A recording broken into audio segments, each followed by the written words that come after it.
નમસ્કાર, ભાગ્ય દર્પણમાં આપનું સ્વાગત છે. હું છું વનવી. વાણી અને વર્તન એક સરખા હોવા જોઈએ. આજના સુવિચાર સાથે શરૂ કરીશું આજનું ભાગ્ય દર્પણ.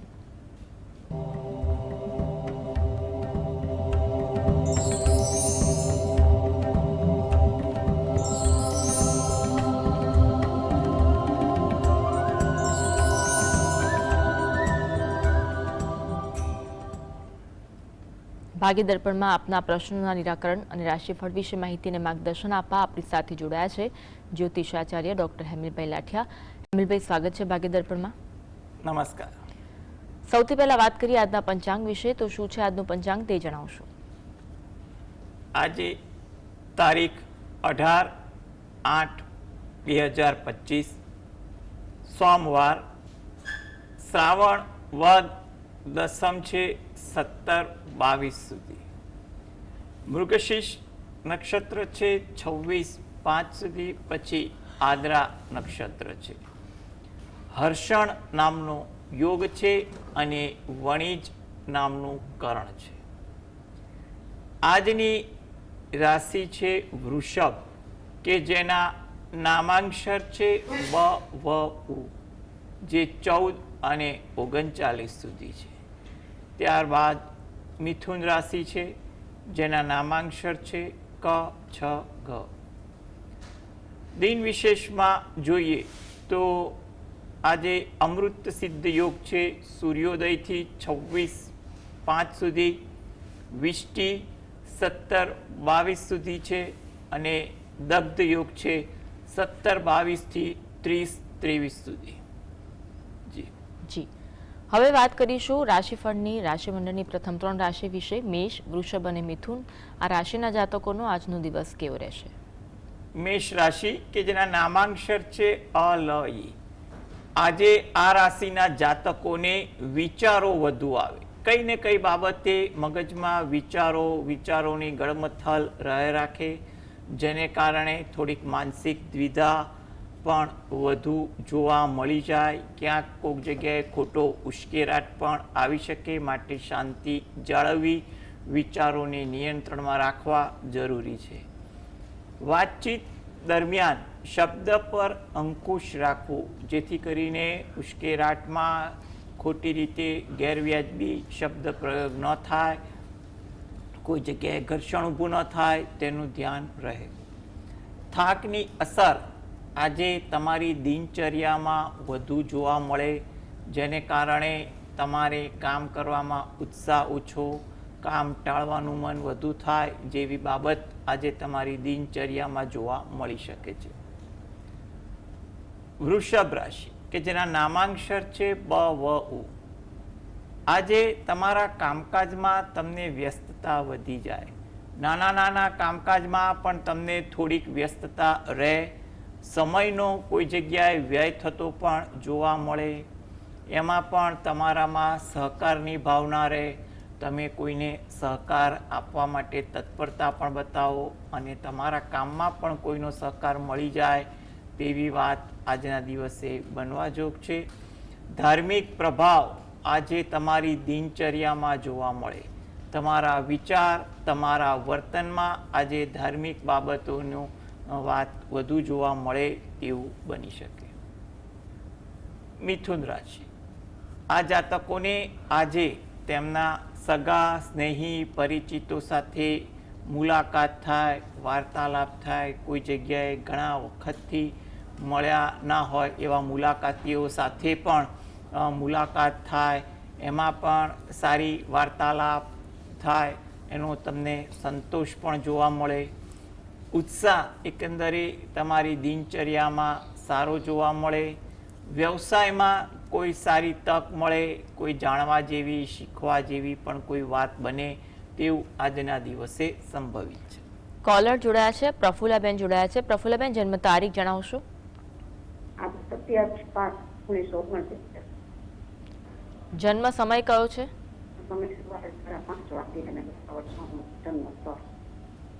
જન્મ સ્થળ કયું છે? પ્રશ્ન કયો છે? પ્રશ્ન એવું છે કે ગુરુ અને શનિ મોટા ગ્રહોનું જે પરિવર્તન થયું છે મારા માટે આર્થિક અને બધી રીતે કેવું રહેશે? જી, જો ગ્રહોના પરિવર્તન તો લાંબા ગાળાના ગ્રહોના પરિવર્તન તો 29મી માર્ચે શનિનું, પછી ગુરુનું અને રાહુ કેતુનું આપણે મે મહિનામાં થયું. અને હાલમાં તો ગોચરમાં જોવા જઈએ તો જે મધ્યમ કક્ષાના ગ્રહોમાં સૂર્યનું ભ્રમણ અને મંગળનું પણ પરિવર્તન થયું એમ કહેવાય ને. થોડા વખત પહેલાં શુક્રનું પણ થયું.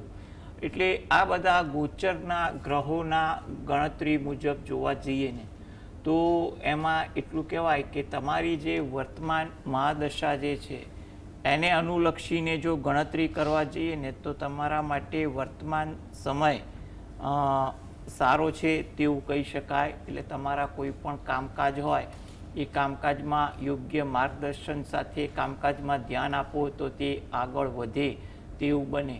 થોડી ધીરજ અને વ્યવહારુતા, ક્યાંક મુત્સુદ્દીપણું પણ તમે અપનાવશો તો ઘણી રીતે પરિસ્થિતિ તમારી અંકુશમાં રહે તેવું બની શકે છે. એટલે તમે હાલના તબક્કે જોવા જઈએ તો 2025નું જે વર્ષ છે એ તમારા માટે થોડી મહેનત ધીરજથી આગળ વધવા માટેનું કહી શકાય. એ પછીનું જે વર્ષ છે 2026માં એમાં તમારા પ્રયત્નો ધીરે ધીરે આગળ ફળીભૂત થતા હોય તેવું બને. એટલે આ પ્રકારનું ગોચર છે. ગોચરની ગણતરી તમે જોવા જાઓ તો ખૂબ જ વિસ્તૃત હોય છે, કારણ કે ગ્રહોના બળ અને એના રાશિ પર તત્વે એના ફળ પર આધારિત હોય છે. પરંતુ એકંદરે તમારે ખોટી ચિંતા ના કરવી અને શક્ય હોય તો તમે દરરોજ જે રાત્રે ઘરે બેસીને 5 વાર હનુમાન ચાલીસાના પાઠ વાંચો એ તમારા માટે અગત્યનું છે. અને કોલર છે તરુલતાબેન જોડાયા છે, જેમના અંગેનો પ્રશ્ન છે તેમની જન્મ તારીખ જણાવશો. 4-23. ફરી એકવાર જણાવશો. 6-4-23. જન્મ સમય કયો છે? જન્મ સાંજે 5:15 નો. અને સ્થળ? સર, અમદાવાદ. પ્રશ્ન કયો છે? પ્રશ્ન કે મારા બાબાનું ભવિષ્ય કેવું હશે અને એને કઈ ભવિષ્યમાં શું આગળ છે, કઈ પ્રવૃત્તિમાં આગળ વધશે? જી હા, બિલકુલ બિલકુલ. હવે એનું જે અત્યારે તો ગણતરી કરવા જઈએ તો એનું આગળનું ભવિષ્ય તો સારું છે એવું કહેવાય, કારણ કે અત્યારે એને ધીરજ અને માર્ગદર્શનના ગુણ સાથે જ એની કેળવણી થાય એ વસ્તુ વધુ અગત્યની બને છે. આગળ જતાં પણ ભવિષ્યમાં ધીરે ધીરે સુધારો આવશે. થોડો સ્વભાવમાં એવું કહેવાય કે રઘવાટ, ઉતાવળ વધુ જોવા મળે, પરંતુ એમાં પણ એને પોતાની મુત્સદ્દીપણાથી પરિસ્થિતિ સુધરી શકે એવા પણ યોગ બને છે.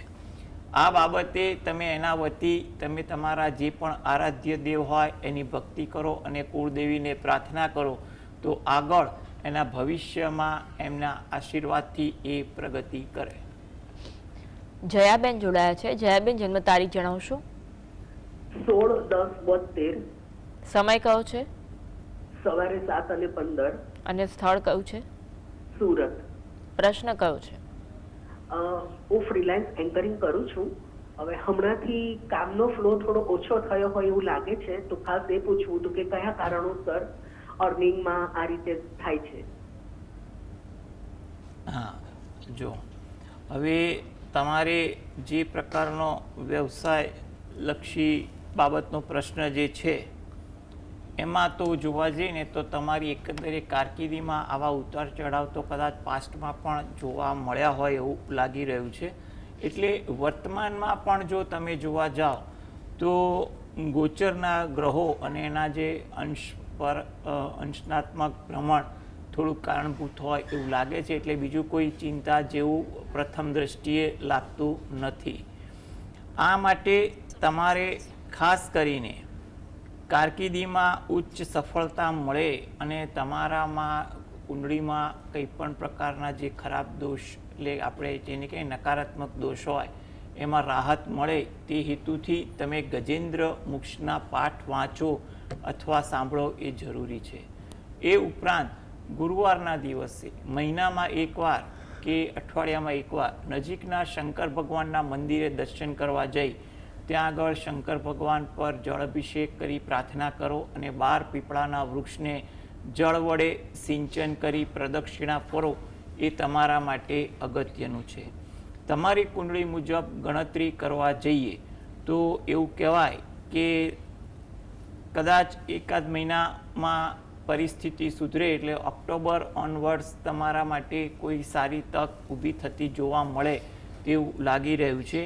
કોઈ મોટી ગંભીર બાબત જણાતી નથી એટલે કદાચ તમને ઓક્ટોબર 2025થી તમને કોઈ કામકાજ બાબતેના કોઈ સારા એંધાણ સારી વાત મળે અથવા તમારા પ્રયત્નો તમે કરો તો એમાં તમને ધીરે ધીરે સફળતા મળે તેવું બની શકે. માટે તમે આ પૂજાપાઠ કરશો તો તમારી કુંડળીને હિસાબે જે ગ્રહ યોગો છે એમાં તમને ઘણી રાહત મળશે અને આગળ પણ તમારા કામકાજમાં સફળતા મળે તેવું કહી શકાય. જી, કામિનીબેન જોડાયા છે. કામિનીબેન, જન્મ તારીખ કઈ છે? મારી જન્મ તારીખ 22/78. સમય કયો છે? બપોરનો 3. અને સ્થળ કયું છે? અમદાવાદ. પ્રશ્ન કયો છે?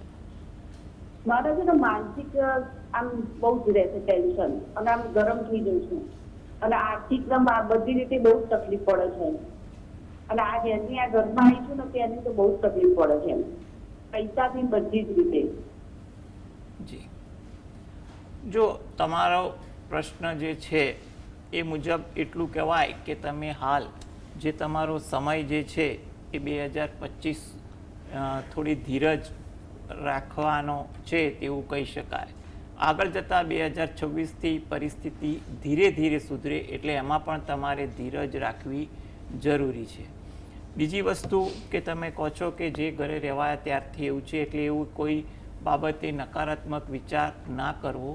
છતાં પણ તમારા મનમાં એ વાત રહેતી હોય તો તે શંકાનું સમાધાન તમે સ્થાનિક વિદ્વાનની મદદથી તમે ઘરમાં કોઈ વાસ્તુ બાબતોની ચર્ચા કરી લો તો જેથી કરીને તમારી ગોઠવણીમાં પણ કંઈ ભૂલ હોય તો એમાં પણ કોઈ સારો રસ્તો મળી શકે.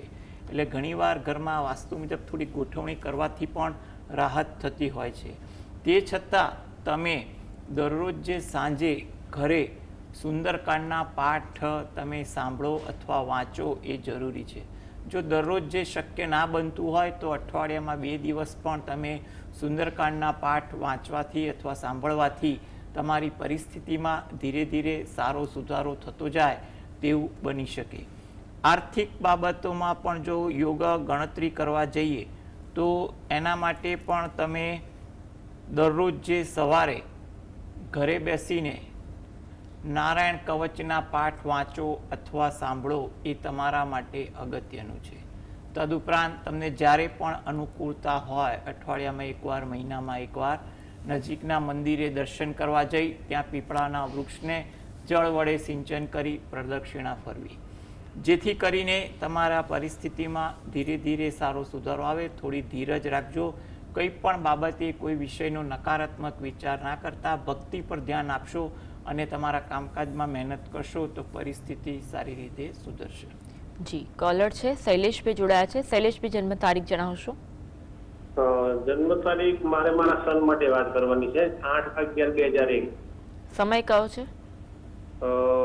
9:50 સાંજે. જી, અને સ્થળ કયું છે?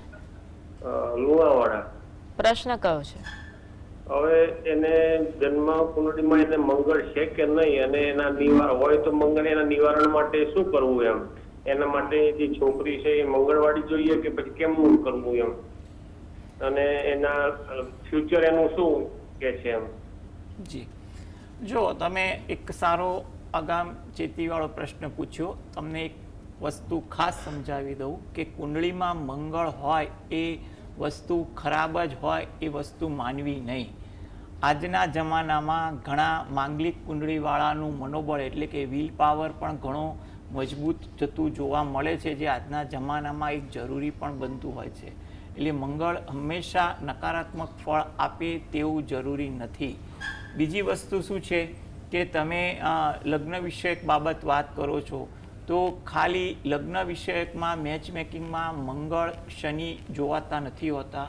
એમાં ચંદ્ર, દાંપત્ય સ્થાન, એનો માલિક વગેરે જેવા અનેક પરિબળોનું ગણતરીમાં આવતું હોય છે.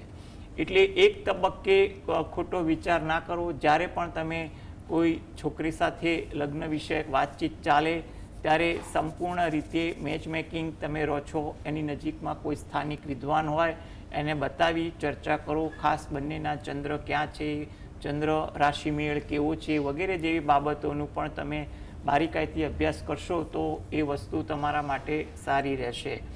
હવે આ કુંડળી માટે ખાસ કે આ કુંડળીમાં જો જરૂરી ઉપચાર હોય તો એ બે વસ્તુ જે મને લાગે છે તે એના આગળ ભવિષ્ય માટે અને એના અંગત જીવનમાં કામ આવે એવું છે. એક છે એ દરરોજ જે સવારે એ પોતે દત્ત બાવાનીના પાઠ વાંચે અને એકવાર હનુમાન ચાલીસાના પાઠ વાંચે ઘરે બેસીને, એ એના માટે વધુ ઉત્તમ કહી શકાય.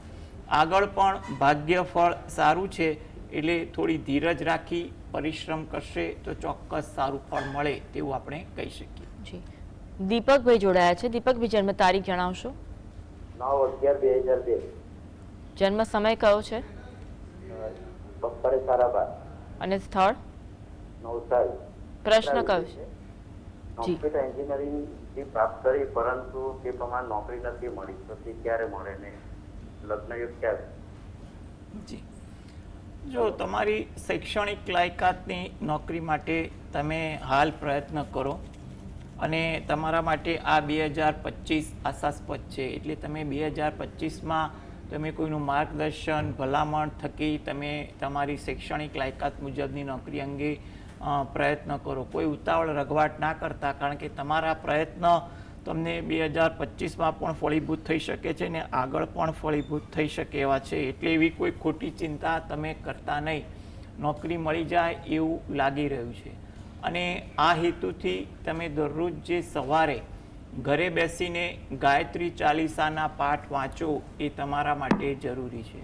સાથે તમારો જે બીજો પ્રશ્ન જે છે એના માટે આપણે જો ચર્ચા કરીએ તો એ પણ માટે સમય તમારા માટે અત્યારે 2025-26 જોવા જઈએ ને થોડી ધીરજ રાખીને કામ કરવા જેવું છે. એટલે પ્રયત્ન તમારે ચાલુ રાખવા.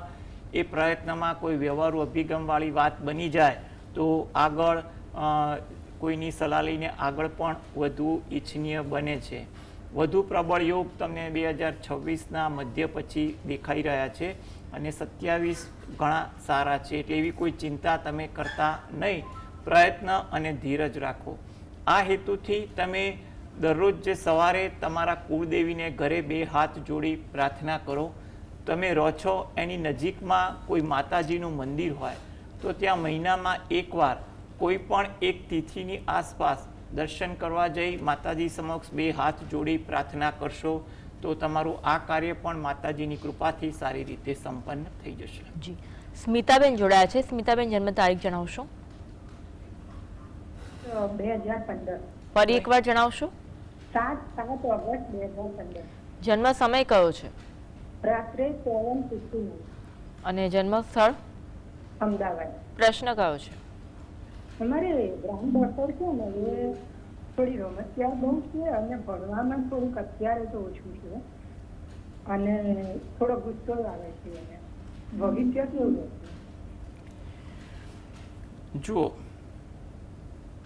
તમારો જે પ્રશ્ન છે એના માટે આપણે જો વાત કરીએ તો એમાં એના ભણતર અંગે અને આગળ કારકિર્દી અને અંગત જીવન માટે એટલું કહેવાય કે એને સમજાવટથી કામ કરો એ વધુ અગત્યનું બને છે. એટલે એને કંઈ પણ પ્રકારના ગુસ્સામાં કે કડક ભાષામાં વાત ન કરવી, કારણ કે એનો જે ભણવા માટેનો સ્થાન છે, ભાગ્ય સ્થાન છે, એ બધાના માલિકની દૃષ્ટિએ જોવા જઈએ તો વ્યવહારુ મૃદુતા શાણપણ એને ઘણી કામ આવે. માટે તમે એ પદ્ધતિથી તમે આગળ વધજો. આ હેતુથી જો એ પોતે અથવા એના થકી ઘરની કોઈ પણ વ્યક્તિ દરરોજ જે સવારે સરસ્વતી માતાના કોઈ પણ મંત્ર અથવા નામ સ્મરણ થોડીક મિનિટો માટે કરે, તેમજ ગણપતિ દાદાનું નામ સ્મરણ થોડીક મિનિટો માટે કરે એ વધુ ઈચ્છનીય બને છે. તદુપરાંત એ જ્યારે પણ કોઈ મંદિરે દર્શન કરવા જાય ત્યારે ત્યાં દર્શન કરી બહાર પીપળાના વૃક્ષને જળ અર્પણ કરાતું હોય તો એ અર્પણ કરી અને ત્યાં પણ એને પ્રાર્થના કરવાનું રાખશે તો આગળ જતા એના વિદ્યાભ્યાસ સિવાય ભાગ્યબળ અને અંગત જીવનમાં એને સારો લાભ થાય તેવું આપણે કહી શકીએ. જી. વાત કરીશું રાશિ મંડળની અને 3 રાશિ કર્ક, સિંહ અને કન્યા. આ રાશિના જાતકોનો આજનો દિવસ કેવો રહેશે? કર્ક રાશિ કે જેના નામાંક્ષર છે ડ અને હ. આજે તમારું વર્તન થોડુંક લાગણીશીલ હોય. તમારા વિચારો, તમારી વાતચીત આજે લાગણી ભર્યા સ્વરવાળી જોવા મળે. કોઈ જગ્યાએ જૂના સ્મરણો તાજા થાય, જૂના પરિચિતોને મળવાનું થાય, એમાં તમને ખુશી, સંતોષ અને લાગણીનો ભાવ વધુ પ્રગટ થાય તેવું બને. સહયોગ તમને તમારા કામકાજમાં મળે અને એની તમને ખુશી અનુભવો તેવું પણ બની શકે. સિંહ રાશિ કે જેના નામાંક્ષર છે મ અને ટ. માનસિક દ્વિધા આજે તમારામાં વધુ જોવા મળે. કઈ ને કઈ બાબતે તમે થોડીક દ્વિધા અનુભવો. વિચારોનું ભારણ પણ આજે તમને થોડુંક વધુ દેખાય, જેને કારણે પણ તમે માનસિક દ્વિધા અનુભવો. આરોગ્ય અંગે કોઈ ફરિયાદ હોય તો થોડીક તકેદારી રાખવી. ધીરજનો અભાવ આજે તમારી દિનચર્યામાં વધુ જોવા મળે તેવું લાગી રહ્યું છે. કન્યા રાશિ નામાંક્ષર છે પઠણ. સાહસ વૃત્તિ આજે તમારા સ્વભાવમાં, દિનચર્યામાં વધુ જોવા મળે. કુટુંબને લગતું કોઈ કાર્ય કરવાનું હોય, એ કાર્યમાં તમે યોગદાન આપો.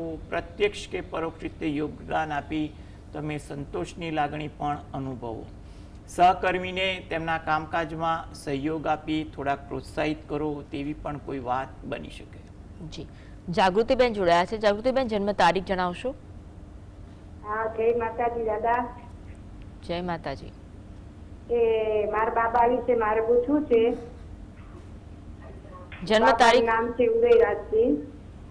એની જન્મ તારીખ છે 21/11/2010. જન્મ સમય કયો છે? જન્મ સમય છે બપોરના 3:15. અને સ્થળ? સ્થળ છે ઉપલેટા. પ્રશ્ન કયો છે? એ 10મામાં છે અત્યારે, પણ ભણવામાં જરાય ધ્યાન દેતો નથી. સ્થળ ઉપલેટા. હા જી. જુઓ, એની જે તમે વિગત આપી કુંડળીની, એમાં આપણે ગણતરી કરીએ એવું કે એનામાં આ પ્રકારની જે ચંચળતા છે એ દિવાળી પછીના સમયમાં, ઓક્ટોબર માસ પછીના સમયમાં પરિસ્થિતિ સુધરે તેવું લાગી રહ્યું છે. એટલે તમે એને પ્રેમથી સમજાવવાનો અને પ્રોત્સાહન આપવાની વાત કરશો તો એની અસર ધીરે ધીરે પડશે. એટલે તમે ખોટો ઉશ્કેરાટ અને નાસીપાસ ના થતા અને પ્રેમથી થોડું થોડું પ્રોત્સાહિત કરતા રહેજો તો ચોક્કસ એ પ્રોત્સાહિત થઈ જશે. કારણ કે અત્યારે એવી વસ્તુ છે કે થોડુંક સુધારો આવી પણ શકે અને એની સારી અસર અને 2026માં પણ દેખાય. એટલે જો એને 10માની પરીક્ષા 2026ના આપણે ગણતરી કરીએ, માર્ચ મહિનાની આસપાસ જનરલી આવતી હોય છે, તો એ ગણતરી કરવા જઈએ ને તો એ પરીક્ષામાં પણ જો અત્યારથી થોડું સમજાવટ, માર્ગદર્શન આપવામાં આવે તો એમાં પણ એ પરિસ્થિતિ સુધારાલક્ષી બને તેવું લાગી રહ્યું છે. એટલે તમે આ બાબતે કંઈ પણ પ્રકારની તમે ચિંતા ના કરો. તમે જે પણ ભગવાન પર શ્રદ્ધા રાખતા હોય ને એ ભગવાનની તમે પ્રાર્થના કરો. તદ ઉપરાંત તમે દરરોજ જે સવારે સરસ્વતી માતાના મંત્રોનું થોડીક સમય માટે રટણ કરો અને એકવાર હનુમાન ચાલીસાના પાઠ વાંચવાનું રાખો. એ પોતે રાખશે હનુમાન ચાલીસાના પાઠ ઘરે બેસીને તો પણ એના માટે ઉત્તમ છે. એટલે તમે થોડુંક એને પ્રેમથી પ્રોત્સાહિત કરતા રહેશો, માર્ગદર્શન લેતા રહેશો તો એ આગળ સારું થશે. કોઈ એને વસ્તુ જેનો શોખ હોય એ વસ્તુ શીખવા માટે પણ એ કોશિશ કરે અને એને શીખવા મળે એવા પણ યોગ દેખાઈ રહ્યા છે. એટલે એને શેમાં રુચિ છે એ વસ્તુ જાણી અને એ બાબતેનું પણ માર્ગદર્શન લઈને આગળ વિચારશો તો એના જીવનમાં પણ સારા પરિવર્તન આવશે. તુલા, વૃશ્ચિક, ધન આ રાશિના જાતકોનો આજનો દિવસ કેવો રહેશે? તુલા રાશિ કે જેના નામાંક્ષર છે ર અને ત. કામમાં ઉત્સાહ થોડોક વધુ જોવા મળે. કંઈક ને કંઈક બાબતે તમે આજે ઉત્સાહિત વધુ રહો. મિત્રો પરિચિતો સાથે આજે સમય પણ વધુ પસાર થાય. ઉત્સાહ તમારી દિનચર્યામાં પણ રહે. વૃશ્ચિક રાશિ કે જેના નામાંક્ષર છે ન અને ય, નવા વિચારો, નવું જાણવાનું આજે તમારી પ્રવૃત્તિમાં વધુ દેખાય. થોડીક વિનોદ વૃત્તિ આજે તમારા સ્વભાવમાં રહે. ધાર્મિક આચરણ પણ આજે જોવા મળે. ધન રાશિ, થોડી ધીરજ આજે તમારી દિનચર્યામાં રાખવી એ હિતાવહ છે. કોઈ જગ્યાએ મુસાફરી થાય કે તેનું આયોજન થાય તેવું પણ બને. વાહન ધીમે ચલાવવું એ પણ તમારા માટે ઈચ્છનીય છે. જી, વાત કરીશું અંતિમ 3 રાશિ મકર, કુંભ, મીન રાશિના જાતકોનો આજનો દિવસ કેવો રહેશે. મકર રાશિ કે જેના નામાંક્ષર છે ખ અને જ, પરિવાર સાથે સમય આજે પસાર થાય. કંઈ પણ પ્રકારની વાતો ચર્ચા થાય, એમાં કોઈ નવી વાત જાણવા મળે, શીખવા મળે. સાહસ વૃત્તિ પણ આજે તમારી દિનચર્યામાં જોવા મળે. કુંભ રાશિ, નામાંક્ષર છે ગ, સ, શ, કામકાજમાં થોડીક નવીનતા આજે તમારામાં દેખાય. સારા વિચારો, પરિવર્તનના વિચારો તમને વધુ રહે. થાકની અસર પણ આજે વધુ વર્તાય તેવું બને. મીન રાશિ, નામાંક્ષર છે દ, ચ, ઝ, થ, પારિવારિક કાર્ય આજે તમારે કરવાનું આવે અથવા તેવા કોઈ કાર્યમાં તમારે જોડાવાનું પણ થાય તેવું બનવા જોગ છે. વડીલોનો સહયોગ તમને તમારા કામકાજમાં મળે. ઉત્સાહ પણ આજે તમારી દિનચર્યામાં જોવા મળે એવું બને. હેમંતભાઈ, આપ જોડાયા, દર્શકોને માર્ગદર્શન આપ્યું, બદલ આપનો ખૂબ ખૂબ આભાર. નમસ્કાર. તો આ સાથે કાર્યક્રમમાં બસ આટલું જ. નમસ્કાર.